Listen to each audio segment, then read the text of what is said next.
Hey guys, Pastor Kiran here, and today we're talking about grace. It is such a big topic, and it is so important because it literally affects everything else we believe as Christians. And so before we jump into that, I just want to say a huge thank you to the people that have subscribed to this channel recently. We're up to 79 subscribers as of the time I'm recording this video, and I cannot wait for us to hit 80. So if you haven't yet, feel free to jump on board and do that. Share the video, like it, whatever you want. Up to you. Hey, we're going to get straight into it. We're talking about grace, and remember, if you can't say it in 3 minutes, you're saying it wrong. Let's get into it. See, grace is such an important issue for one main reason. It affects everything. Everything we read in the Bible, everything we see, everything we need to understand about God is affected by grace. Not knowing what grace is about while trying to understand the Bible is like trying to watch Finding Nemo and not knowing what a fish is or what water is. It's just not going to make any sense whatsoever. As most of you would know, I'm a pastor. That's what I do, and particularly I look after young people. And in these conversations, there's this theme that constantly comes up, and it's grace.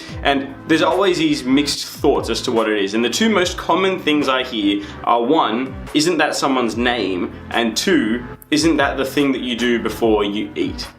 Just think about that for a second. If you're understanding grace as that being your concept of it, nothing you hear at church is going to make sense. The guy gets up on stage and talks about God's grace, and you're sitting there going, okay, so God prays before his food, and that somehow affects my life.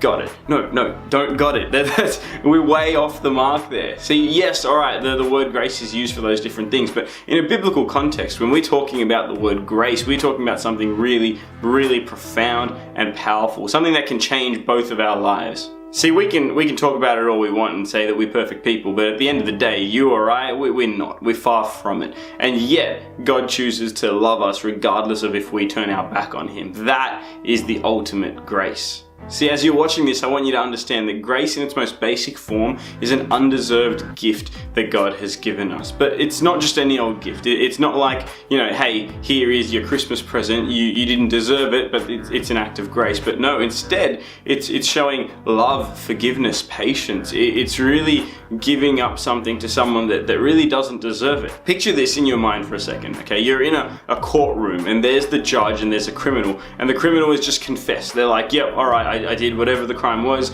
It was horrible. And the judge looks at him and he goes, okay, your punishment is going to be life imprisonment. I'm sorry, there's just no way around it. That is the punishment for the crime that you've committed. You've confessed to it, so, that's what has to happen. And the criminal goes, okay, fair enough, and puts his hands out, ready for them to put the handcuffs on him and lead him away. And the judge says, wait, stop right there. Stop. I'm going to take the punishment for this guy. I'm going to step down from the spot that I'm in, and I'm going to go to prison so that the person that was guilty can go free. That is grace. And now you might be thinking, well, Kiran, that doesn't make any sense. And that's exactly right. You are onto it, because grace doesn't make sense. At the end of the day, grace does not make sense. Because when we think about it, grace isn't fair. And we always want things in life to be fair, right? We want things to be just and proper, where, bad people get punished and good people get rewarded. But grace doesn't look at things like that. Grace looks at things and says, you know what? You've stuffed up. Whoever you are, whatever you've done, you've stuffed up. And grace is something that is accessible for all of us. The grace of God is so great that anyone, no matter what they've done, can have access to that. And that is huge. And it's funny the way that we operate when it comes to grace. We're all too keen to receive it. When we've done something wrong, we would love for the person to forgive us even if we didn't deserve it, and love us even if we don't deserve it. But when someone wrongs us, sometimes we're a little hesitant to show them the same.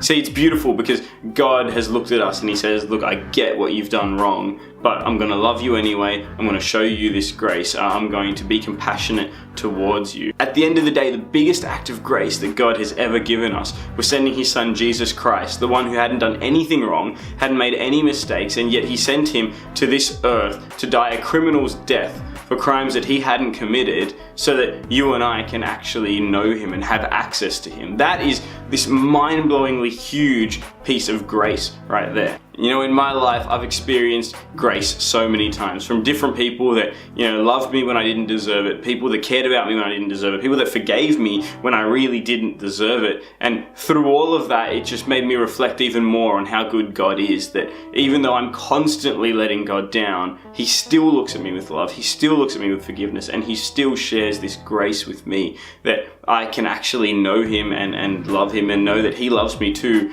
even though I've been stuffing up. Now, of course, this doesn't mean, you know, yay, we have a get out of jail free card. God is gracious and therefore we'll just do whatever the heck we want and He'll just love us no matter what. No, because at the end of the day, He wants a relationship with us. He wants us to love Him. And when you do that, you don't try and take advantage of someone and their hospitality, but instead you strive to be more like them. You strive to do what's right. You know, just because God is willing to show us grace doesn't mean that we should try and abuse that, because at the end of the day, God sees our heart and He knows what we're actually thinking. And just to finish up, I want to mention that, you know, if you have thoughts about this, you have questions, doubts even, send me a message, you know, drop a comment below, send me a message, whatever it is that you want to do, get in touch with me, because I would love to dialogue this with you and try and help you to see things the way that I see things, and maybe we can learn something from each other.